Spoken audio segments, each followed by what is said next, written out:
हौखिबा जुनगी तांग कुनिपानदा Bharatiya Janata party BJP की थंबान संगलेंदा पार्टी सिगी प्रेसिडेंट ए शारदा देवीना चेयर लौरगा स्पीकर सत्यव्रत अमसुंग हानगी chief minister Shri N Biren Singh याउना पार्टी सिगी MLA मयामगी अपुनबा मिफम अमा पांगथोखिबा अदुदा स्टेट असिदा करिगुंबा अमुक हन्ना पॉपुलर गवर्नमेंट अमा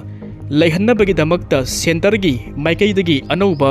लुचिंगबा अमा हेक्ता खलकपदा अमत ओइना यानबा हाइना वारेप ताखी थंबान संगलेन पांगथोखिबा बीजेपी की MLA सिंगी अपुनबा मीटिंग अदुदा मखोय मयाम मसी पुनसिनदुना मणिपुर असिदा हौजिक लैरिबा PR गी लैंगाक असिगी महुत्ता अनौबा मियामगी ओइबा लैंगाक अमा सेमनबगिदमक्ता इंगित उतखी पार्टी की प्रेसिडेंट ए शारदा देवीना प्रिसाइड तौदुना पांगथोखिबा बीजेपी MLA सिंगी अपुनबा मीटिंग अदुदा कुकी सिंगी ओइना मखोयगी MLA तरेती याउदे अदुगा तंपाक लमगी ओइना बीजेपी की लैरिबा MLA पुलपना कुनगनी थोइना सरुक याखिवनी अदुगा बीजेपी की MLA निपान मखोय मसा ngamdre अमसुंग अचिनबा थबक लैरे हाइदुना हाइरिबा बीजेपी MLA सिंगी अपुनबा मीटिंग अदुदा सरुक याखिदे पनबा याबदी पांगथोखिबा मीटिंग अदु बीजेपी की प्रेसिडेंट ए शारदा देवीना दिल्ली दा चतुना party सिगी high command उनरुबा अदुदा state असिगी लैरिबा MLA सिंगी मरक्ता तोखाई तादुना chief minister की फमसी मुनबा मानबगी ममी अमा तारिबा असिदा सेंटर की लुचिंगबा सिंग असिना सममनबा फाहोलिबा असि मयाक चमनबनी हाइना बीजेपी की पार्टी की हाई कमाना खुदक्ता मीटिंग अमा पांगथोउ हाइना याथंग अमा ताउथरकपसु माली अदुबु मसी खुदिमक ओइबा तारगसु बीजेपी की MLA सिंगी ओइबा अपुनबा मीटिंग असिना स्टेट असिदा हौजिक लैरिबा PR की लैंगाक असिगी महुत्ता अनौबा मियामगी ओइबा लैंगाक अमा अथुबदा लाक्नबा याय हाइना इंगित अमदि पीरी तसेंगना हंदक मरक असि पार्टी की प्रेसिडेंट ए शारदा देवीना दिल्ली दा चतुना पार्टी की हाई कमान सिंग उनरुबा बीजेपी की MLA सिंग तोखाई उनबा महाका चटमिनरिबा पार्टी NPP याउना तोंगान तोखाई हंदक मरक पुल्लगा उनरिबा मीटिंग तौरिबा अमदि हंदकता पांगथोखिबा थंबान संगलेनगी बीजेपी की MLA सिंगी अपुनबा मीटिंग असिना जुलाई की तांग कुनमाथोगी ममांगदा स्टेट असिदा अनौबा लैंगाक अमा सेमदबा यादे हाइबगी मतागुमना उलकपनी हाइबदी जुलाई की तांग कुनमाथोइदगी पांगथोकनी हाइदुना थौरांग तौरिबा पार्लियामेंट सेशन असिदा स्टेट असिगी हौजिक लैरिबा असेंबली असि डिजॉल्व तौरगा फुल फ्लेजेड PR लाक्पा याबगी ओइथोकपा चाउना लैरे पार्लियामेंट सेशन की ममांगदा स्टेट असिदा अनौबा मियामगी ओइबा लैंगाक अमा सेमबा नत्रगना जुलाई की तांग कुनमाथोगी मतुंगदा हौजिक मणिपुर असिगी लैरिबा स्टेट असेंबली असि डिजॉल्व तौदुना फुल फ्लेजेड PR थंबा याबगी ओइथोकपा असिसु लैरी नकलमरोमदा तोंगान मीडिया सिंग अमदी पाउचे सिंग असिदा जुलाई थादा मणिपुरदा प्राइम मिनिस्टर मोदी ने लाकनी हाइना फोंदोक नरकलिबा सिंग असिगी मतंग स्वाइसिदा पार्टी की प्रेसिडेंट ए शारदा देवी अमदी हानगी chief minister Shri N Biren Singh ना फोंदोखिबगी मतुंगिनदी हौजिकी ओइनदी मणिपुर असिदा प्राइम मिनिस्टर ना लाकपा नत्रगना लाक्तबा हाइबा असि तम्मा ngamde हौजिक फाउबगी ओइना प्राइम मिनिस्टर ना मणिपुर असिदा लाकनी हाइबगी चपचाबा ऑफिशियल ओइबा पाउदी लैत्रि हाइना फोंदोखिबा लैखि स्टेट असिगी PR की लैंगाक्सी था अहुम हेनख्रे मसिदा अखोइगी लैरिबा MLA सिंग असिना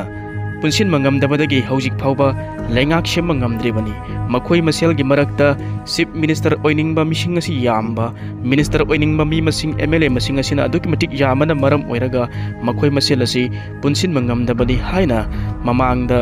MLA अमनसु फोंदोखिबसु लैखि पनबा याई श्री एन बीरेन सिंह ना चीफ मिनिस्टर की फम थादोखरबा मतुंगदा बीजेपी की नेशनल स्पोक पर्सन अमसुंग नॉर्थ ईस्ट की कोऑर्डिनेटर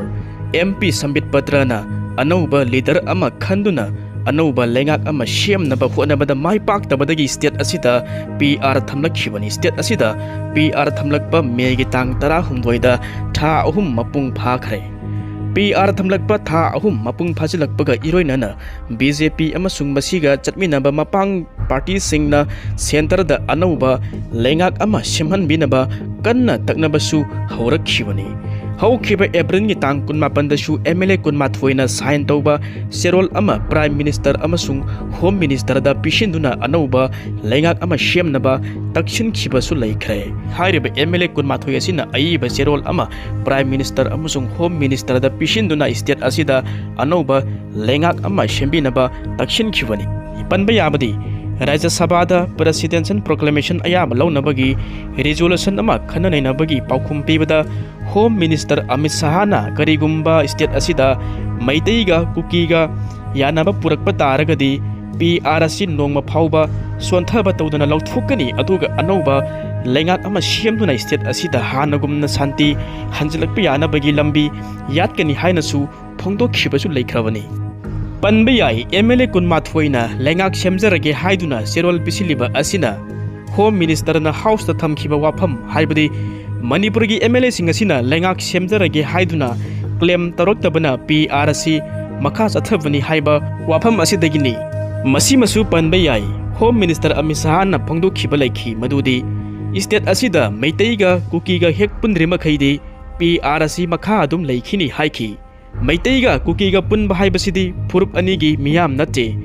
फुरुप अनिगी ओइबा लुचिंगबसिंग MLA सिंह अदुनी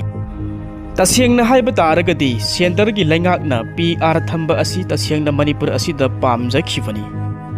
निंगसिंगबा याई हौखिबा चही इंकुमजा 2023 की मे की तांग अहुमदगी हौरखिबा इरांग अदु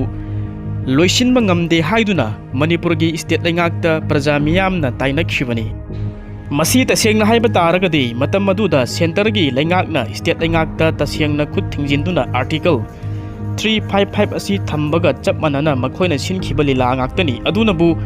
सेंट्रल पैरामिलिटरी फोर्स लिसिंग हुम्फु अदु स्टेट असिदा इरांग लेबा मतमदा कुमहै यंगदुना लैथोखिबनी unified command security adviser DGP chief secretary मखोइना पाइबा ngaktani मतम अदुगी लेंगाकना शक्ति लैत्रे हाइना ngन हाइरंबा तारगदी इहौ असिगी माइवनसु ओलंबा याई हाइबदी स्टेट लेंगाकता प्रजा मियामना ताइनरिबा असिगी महुत्ता सेंटर की लेंगाकता प्रजा मियामना ताइनरंबसु याबा पोटनी मसीन मियामना हौजिक सावरिबा असिसु इसम समना PR दि ngन्ना लैरबगुमनी उरिबा असिदी कुकीजो खुलाई पाइबसिंग अदुना लेप्तना लांताबदा सौगतपगी मरमसु इंडिया की इंटरनल सिक्योरिटी की येंगदुना लालहौबा पुंबा असि तकथोक्तुना फाबा अमसुंग लोइसिनबगी थौसिन थौरांग ngaktani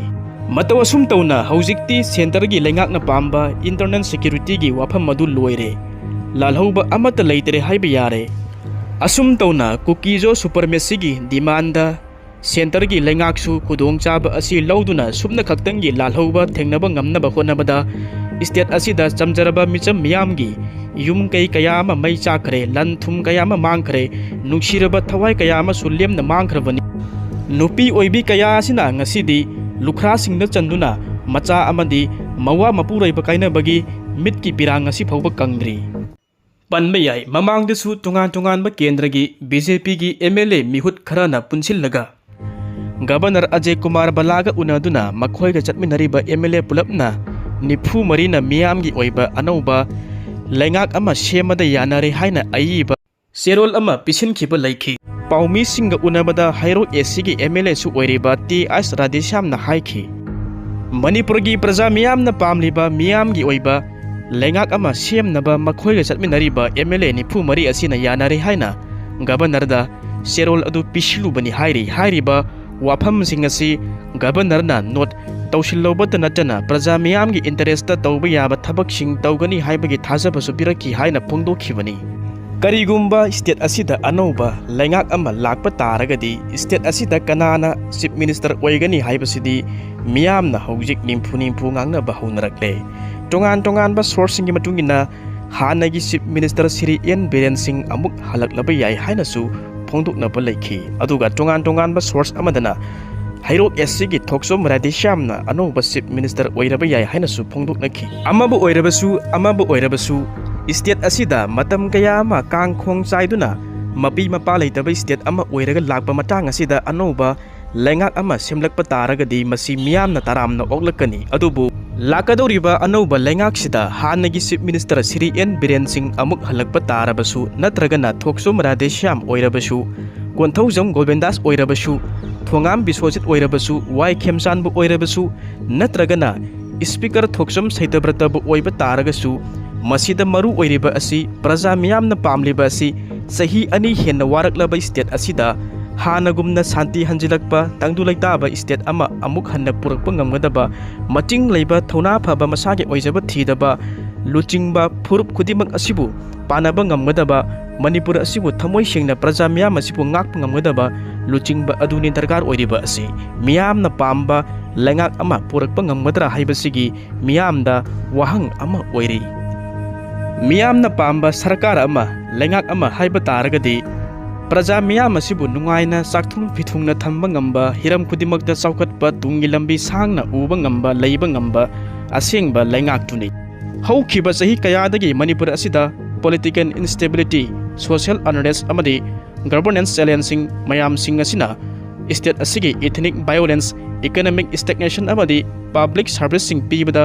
mangam sandaba oiraki maning adum halaki haiba tare Manipur state asigi singda khundariba naga amadi kuki sing asina tampakta khundariba maitai sing asida pirakpa tension mayam asi kuirakle masi tasengna haiba taragadi matam chana leingakna mating thokna thengnaraktabadagi konadi masina maigi ching pokhairpagumna state asida achoba crisis ama violence ama thoklakpani masigi matang swaisida reconciliation taunaba thabak paikhatpada tappa amadi mapukchen sengdaba manba kaya amasu yaudaba nate laingak paiminariba ministry manungda phammunarakpa power munarakpa mot khenarakpa haibasi phajaba amadi nate state asida kuki MLA tara asina separate administration talakpada natana en biren singbu chief minister gi phamdagi lauthu talakhiba amadi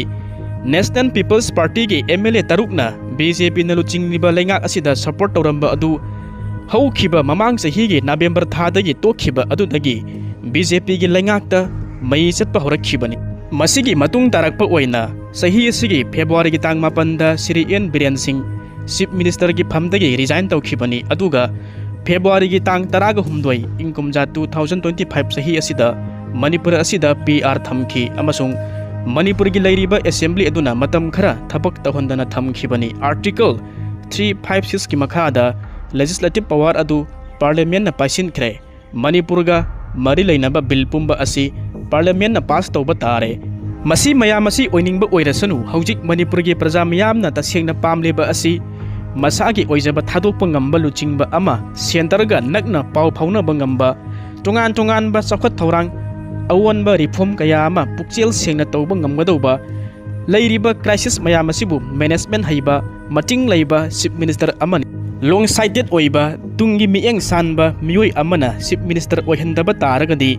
Manipur gi tungi laibak asi manglagani chief minister oigadaba misak adu mating leiba khudimak asi uba ngamba phirep chumba motivation amasung negotiating skill leiba manana uba ngamba misak amani mahak adu mamang thakta lalamba kaya adu sumthokpa ngamgadauba center gi jaga khakta da thabak tawroidaba singnaba ngambagi amadi thoklagadauba pumba asi thengnaba ngambagi mathona lei paisa da mihaudaba mahakna pairiba phammaduna khudimak asidagi lumba heli haina khandaba masagi chauthokpa pongthokpa leidaba leiriba mantri MLA mayam asi pumna makka sana sinana punna chatminaba ngamba capacity leiba mioi ama oihaningi makhoi MLA ngaihak leiraga manga tara punba mari manga pullaga phurit khauda haplaga chief minister oini khaliba sing asida aikhoina pamliba matik mayai mayam asi selamgadra haiba asi thiba tabani leader ama khanba haibasi araiba thabak tinatte center na khallagana makhoina haibada ji tagadauba mi tu khalakani madunadi state na pamliba adu thungba sungam ngamloi chief minister gi lamjenda yauriba sing aduna makhoi gi manungdagi yanaraba apunba mioi ama oina puthokpana Manipur gi apamba thunganba asi ngamgani masida kok sungsinaba su darkar oi asumna karigumba state asida anoba lengak ama semba taragadi matam kuina sahi ani helaklaba Manipur gi irang asi nemthaduna hanagumna state asida santi hanjinba tangdurai taba lamdam ama oiresanu tasiyangna masi lamdam asida PR asi thamba asi kanadrabanina isagi oiba lengak ama leiduna law and order asi state ki subject ni kanamatana yahundana law leiri haiba asi khanganba mathau tai masigi damakta aikhoi gi oiba tonganba lengak ama state asida laihanba mathau tai masi yamna thuna semba phai